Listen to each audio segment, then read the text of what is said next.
In June of 2021 at Islands of Adventure, Jurassic World VelociCoaster opened. At the time, the theme park industry was coming out of maybe the most uncertain time period for the industry ever. Just over a year prior, the COVID-19 pandemic shut down parks across the world and put into question the future of destinations like theme parks.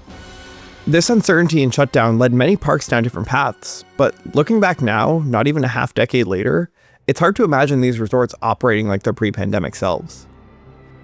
At Universal, I think VelociCoaster plays the most important role in how the resort changed in the years since, and its success goes beyond just being a well-regarded attraction. VelociCoaster and the decisions made during and around its development changed Universal as a whole forever.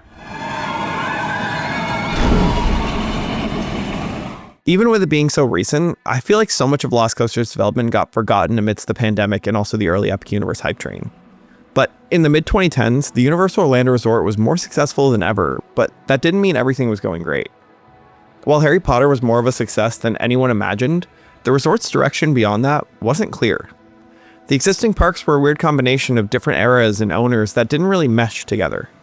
It didn't help that following the Wizarding World, Universal would flood their parks with screen-based attractions like Minion Mayhem, Fast and Furious Supercharged, and even Gringotts. While this followed the direction of Forbidden Journey and Potter, the main draw of Potter was not the ride. This led many to wonder if Universal in the 2010s could have a hit outside of the franchise.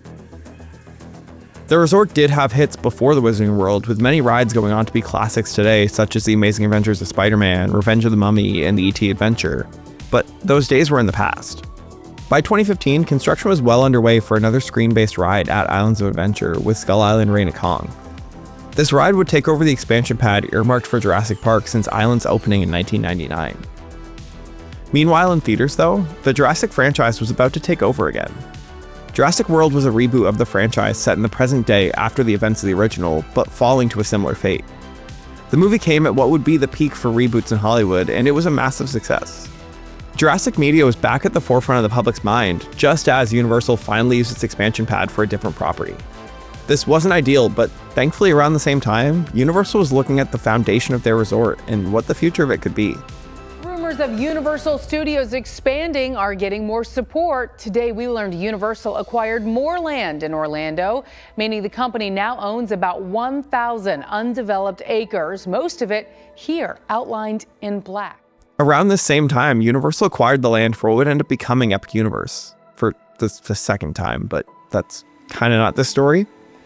But they also wanted to deliver more real experiences, and I think they learned a lot from the reaction to Gringotts' coaster sections, understanding that practical thrills will always win out. But what didn't change in their approach during this time was their dedication to putting IP at the forefront and reinvesting in their winning brands.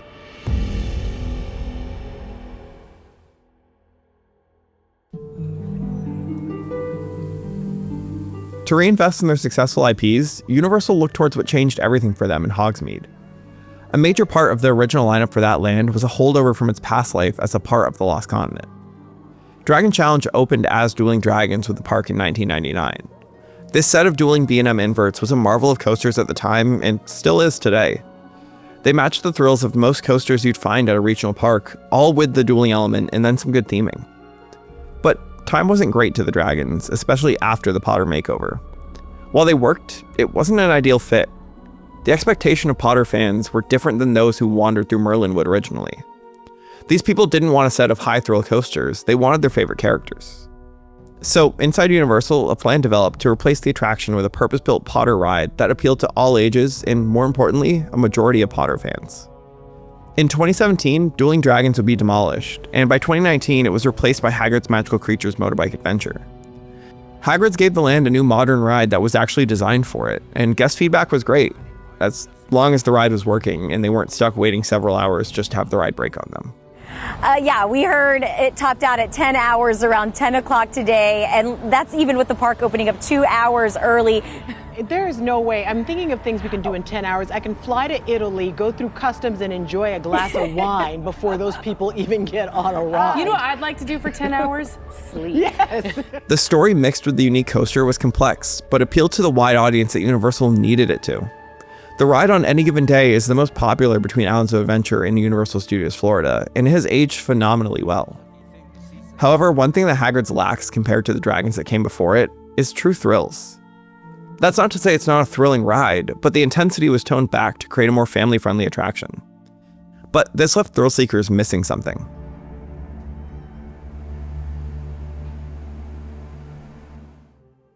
On the West Coast, right alongside Hagrid's every step of the way, was a project to overhaul the park's former Jurassic Park River Adventure ride.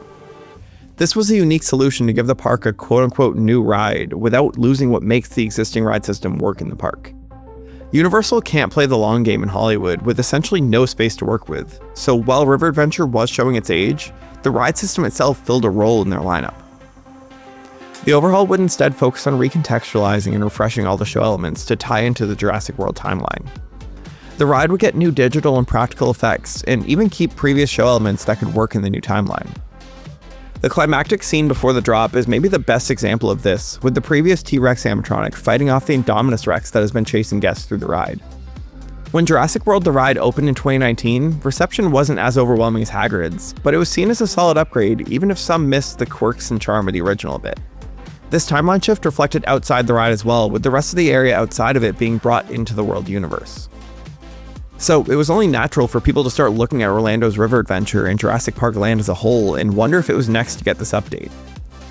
Rumors at the time were swirling about the entire land being refreshed, and there was even some thought given to splitting up the timeline between parks, similar to how Universal handled Potter, with Jurassic Park staying at Islands of Adventure and Jurassic World finding a home at the rumored new park in development.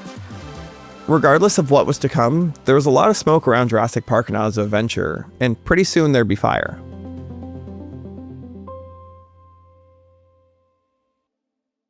I tell them the Raptors are dangerous. They say put a roller coaster in the paddock. What could go wrong? Yeah, that's essentially what Universal did. Put a roller coaster in a Raptor paddock. But not just any coaster, and not just any Raptor paddock. For starters, this was going to be a high-thrill coaster, giving back some of the intensity that the park lost with the closure of Dueling Dragons. A huge part of the draw for Islands of Adventure, especially on opening day, was its commitment to high thrills, unlike other parks in the market. Since its opening day though, it's hard to classify any of the new additions as a thrill ride, so it was long overdue. Beyond the ride system itself though, this wasn't just any paddock. This was the Raptor paddock right from Jurassic World. The ride was firmly set in that timeline, complete with its characters and settings.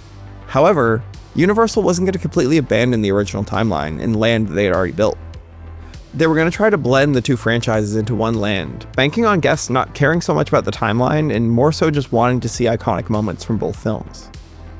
This would inadvertently end up being the better solution to this problem, as I think we've all seen how Disney has abandoned their Galaxy's Edge timeline, but we didn't know this at the time. Getting back to the ride itself though, a majority of its footprint would take over the long problematic enclosed Triceratops encounter attraction just beside the Discovery Center and front and center to guests when they enter the park. Ironically, the spiritual successor to Triceratops Encounter, the Raptor Encounter, would have to move from its home at the entrance to the defunct ride and would become a part of the world timeline. The new coaster would utilize every square inch possible on the old site and then extend over the park's lagoon and around an existing bridge. This major new ride would begin construction with countless rumors of exactly what was to come and no official word from Universal, even as the Earth started moving. So if you haven't walked through Jurassic Park since earlier in the year, it's just shocking to see what it looks like now. This project's huge. As construction roared on, Universal remained silent even as the project was really taking shape in the center of the park. The scale of this project was evident, and by this point, the correct guesses were rising to the top of the rumor mill. It was clear that Universal was building a massive Intamin Blitz coaster right in the middle of Islands of Adventure. This model was a coaster enthusiast favorite for over a decade by this point, and this new generation of the model promised to take it to the next level. But Intamin was still trying to shake a not-so-stellar reputation of failing to deliver a reliable product that operated as promised. After years of troubles, most North American parks had stopped ordering new Intamins by the time that VelociCoaster started construction. Universal gave them the opportunity to make a big splash by working with them for both Hagrid's and VelociCoaster, and while Hagrid's was impressive, it didn't really help their reliability concerns. Add to that Hagrid's was much more about its theme and story than just the coaster experience, and it wasn't really something that Intamin could show to other potential customers as something that could be scaled back for their parks. VelociCoaster was Intamin's biggest chance to change their reputation and break back into the North American market. From a guest point of view, it seemed almost crazy for Universal to be following up Hagrid's with another major coaster of this scale so soon. especially with that ride still battling through technical issues and unheard of guest demand. The easy solution after hitting a home run like Hagrid's would be to hit a few singles and doubles to spread demand, but Universal instead was going for a grand slam. This attitude and investment really started to shift the conversation around Universal. While they've always been compared to Disney and seen as the other parks, they started to be seen as a far more serious competitor even with Disney fans. Universal got this kind of scrappy underdog narrative right at a time when Disney seemed to start losing a clear direction for their resort. Hagrid's and Galaxy's Edge opened around the same time, which kind of inadvertently gave the average guest a new e-ticket ride in each immersive land, leaving the rest of the experience to compare. And for many, Potter still came out on top, even with its age. Universal Corporate started leaning into this narrative of being the quote-unquote cooler brother of the Disney parks. They weren't afraid to make jokes at Disney's expense on social media, and they gave their parks a voice and crucially joined in on the conversation of the community. There was a running joke in the community that VelociCoaster's construction was actually all being done to build a churro stand. While Disney probably would have just let this be, Universal leaned into it fully. We saw the churro stand. Oh yeah, the churro behind stand? you. Yeah. It's actually a really cool high delivery churro stand. Yeah, okay. It's gonna make sure that we get churros to all of our food stands across the park really quickly. And are we going to get special flavors? Maybe. You never know. All right. You never know how that's gonna play out. He wants hot dog flavored. What? Hot dog flavored. Then just get a hot dog. So VelociCoaster had already started shifting Universal just during construction, but that construction was proving to be difficult. Islands of Adventure is one big loop, and this ride was going to be in the center of it. With no direct backstage access, overnight work was critical, and anything unexpected would result in delays. Just minutes after Disney's announcement, Universal Orlando said it will also temporarily close its theme parks. News 6's Nikki Zizaza is live there tonight with the details. Nikki. Well, Matt, a similar announcement here at Universal Studios, and guess who we spoke to say they are stunned and now are forced to make alternative plans. The tone here tonight is one of just pure confusion. Well, the unexpected happened, and COVID-19 shut down theme parks everywhere. The effects of this closure can be talked about for hours, and we're going to see the impacts of it for years to come. But for the purpose of this video, the shutdown actually provided two paths for construction. Disney took one approach and put a long pause on almost all of their construction. This was coming just as the resort started work on a major reimagining of Epcot and essentially had half the park behind some level of construction walls. Now, after a while, many of these projects would be picked back up, but a lot ended up permanently canceled and all ended up well behind schedule. At Universal, things paused during the initial lockdown, but less than a month later, construction picked back up at a rapid pace. In a weird way, the closure was a huge help to the VelociCoaster team. It allowed them to essentially treat all of the park as backstage and move these massive pieces of coaster in with ease, whereas originally they would have had guests in normal park operations to work around. VelociCoaster was coming together fast, and it was clear that Universal was all in on finishing the ride as fast as possible, even given the circumstances. And I think that's because Universal was able to hedge their bets, unlike Disney. Construction on Universal's new theme park is put on pause. The theme park announced it's delaying work on Epic Universe as the company deals with the financial impact from the coronavirus pandemic. News 6's Clay Lepard breaks down what this means for the future of the new park. Universal's theme parks here in Orlando closed on March 16th. Now we're learning the latest park under construction, Epic Universe, won't be opening anytime soon. Universal's next major project was an entirely new theme park on their newly reacquired land. The only real work on that project that had been done at that point was some site clearing and utility work. But beyond that, the Epic Universe project to the public was just the announcement and one piece of concept art. Putting a longer pause on this project worked fine because it was far less tangible to customers. When Disney goes dark about the future for attractions that they had already been promoting in areas of their already existing parks, it feels a lot more real than just concept art. Disney's projects felt more like promises, whereas Epic was a dream. When the parks did reopen, Universal felt fairly similar to how guests left it, all things considered. Progress on VelociCoaster was clear, and Hagrid's actually benefited greatly from the reduced capacity. The experience of visiting the parks didn't change drastically beyond the standard COVID precautions. Disney, on the other hand, felt different. The change in leadership just prior to COVID didn't help with Bob Chapek's questionable charisma. But even at the parks, the lack of progress was clear. Epcot was a mess, and many of the Disney differences like free fast pass, airport luggage service, and extra magic hours had quietly disappeared with precautions to blame, but have still never returned. To me, the different approaches and decisions made at Universal and Disney at the start of the pandemic created the framework for what would become their public perceptions going forward. And at the center of that is VelociCoaster and the ambition behind it.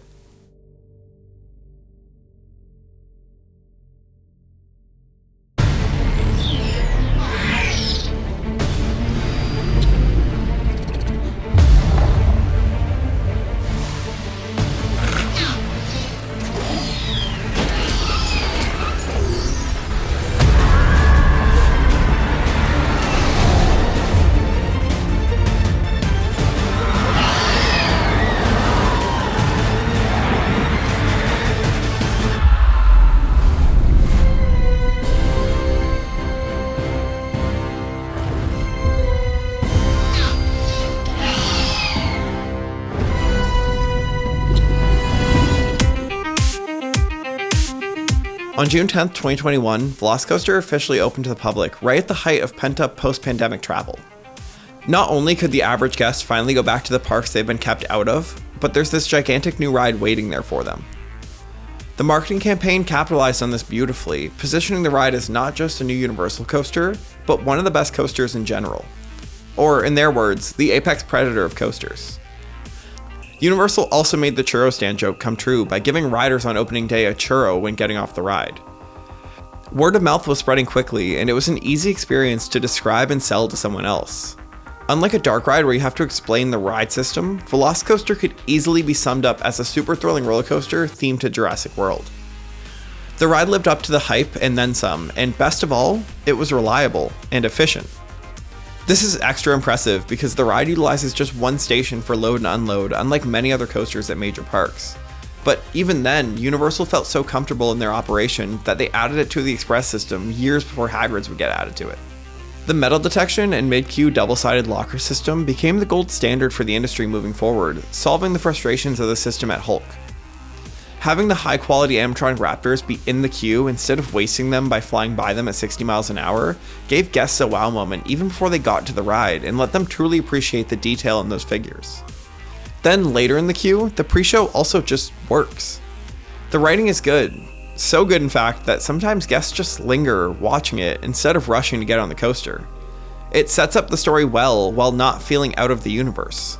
And it also explains the coaster while being a coaster. This pre-show being something that you watch while completing the last leg of the queue avoids weird pulsing issues and crowding like the Guardians pre-show can get. Then on the ride, the coaster was truly the beast that people expected it to be. It had all the bite of a coaster that you'd expect at Cedar Point, while still having Universal theming. The ride feels relentless, but doesn't get stale by switching from a spaghetti bowl layout in the first half into these long sweeping elements in the second half, before the standout Mosasaurus roll ends the ride with one of the craziest elements on a coaster ever. The thrills that Universal Creative was aiming for delivered, and it was really the first time since Hulk that Universal went this aggressive and tried to mix in a story. While things like Hulk and Rock 'n' Roller Coaster at Disney do have stories, by the time the coaster takes off, the story becomes kind of just going fast. VelociCoaster also does this, but because they went meta with the coaster being a coaster in the story itself, it works. The Raptor Paddock is also incredibly underrated in its ability to provide theme at scale and speed. It feels directly pulled from the movie, and the way the coaster weaves through these countless near misses is an art in coaster design and set design. Now, do I wish the static figures had at least minimal movement? Yeah, but to me that's more of a nitpick than anything that takes away from my ride experience. Now, speaking of nitpicks, I do have one, and it's bothered me for a long time now. In the pre-show, Claire says that we're able to travel safely thanks to these infrared lights in our headrest. But the lights are blue. That's not how light works. And every time I hear it, it just takes me out of the experience and it makes me irrationally upset. And I don't even think it can be like explained as like a purposeful mistake in design in the story. I think something just got lost in translation between the design and production. And like at some point it was just, no one caught it until it was too late to reshoot. Either way though, you're also now cursed to hear this every time, so welcome to the club. At the end of the day though, VelociCoaster served as the perfect complement to Hagrid's. Where Hagrid's is a story coaster, VelociCoaster is a coaster with a story. And being able to achieve that at this intensity level is an accomplishment, and the general public and the industry noticed. Not only was the coaster a success, it importantly gave Universal a major hit that didn't come from Harry Potter, and showed that the company had learned from their successes and failures of the 2010s, and that a new era of Universal was underway. Here we go!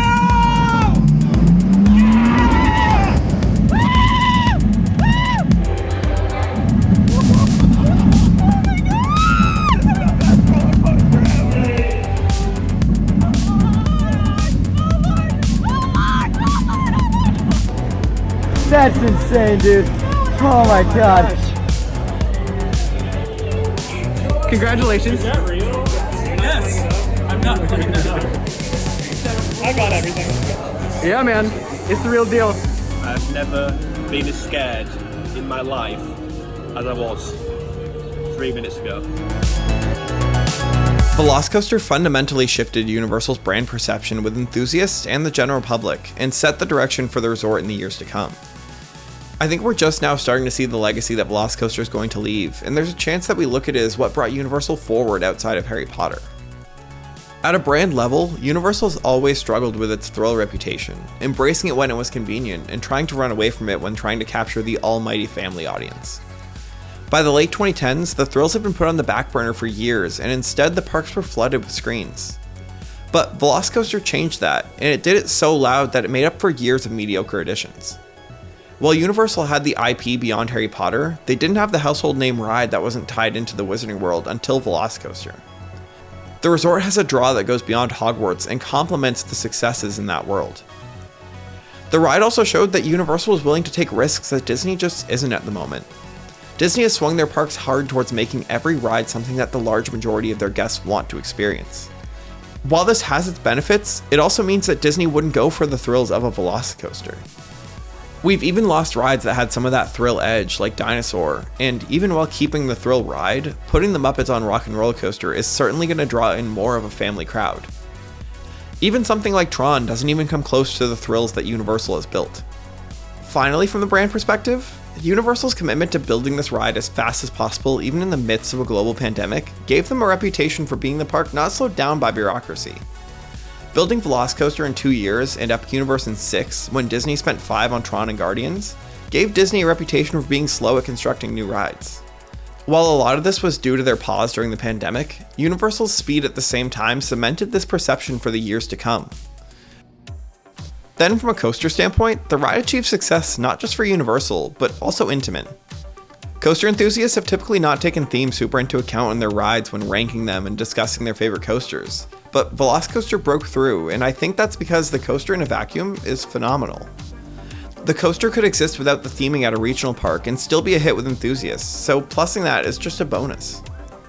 This is why last year it came second in the Golden Ticket Awards for Steel Coasters, only behind Fury 325 at Carowinds.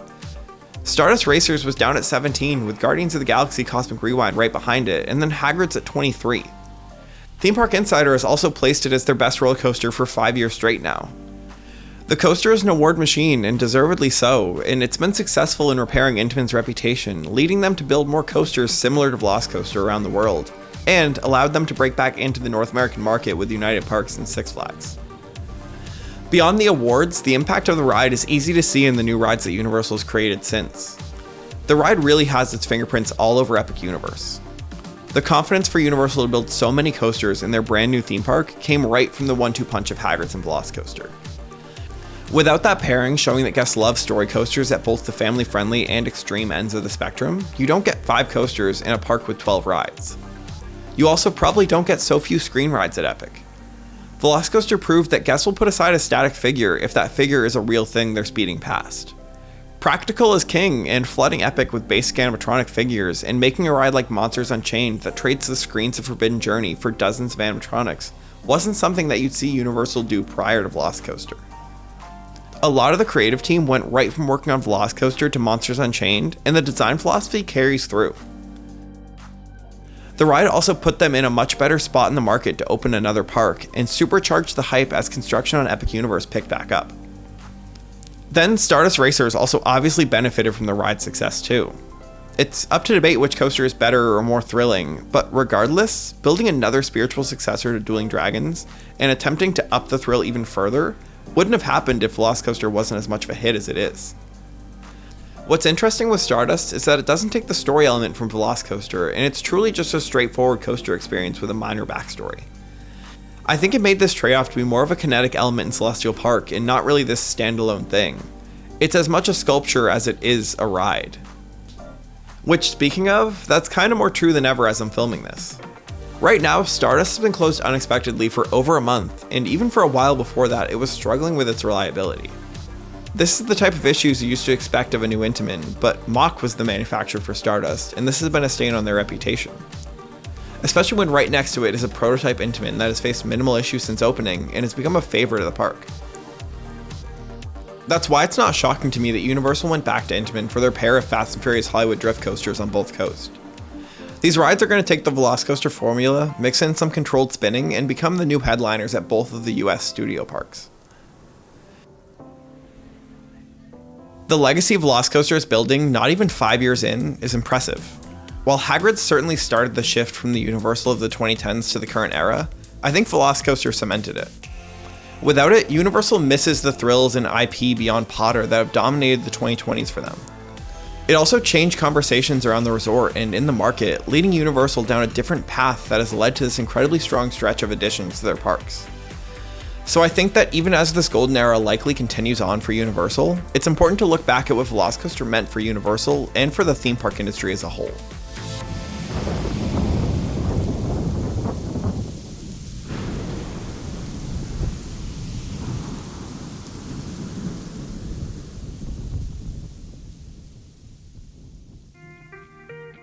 Thank you so much for watching this video. I can't believe that VelociCoaster is almost 5 years old, and like it just feels wrong to say that, but yeah, it's almost 5 years old.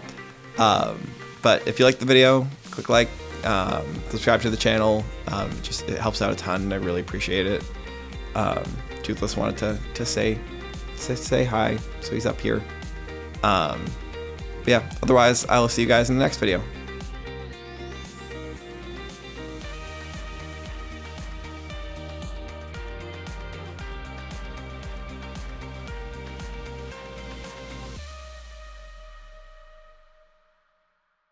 I guess the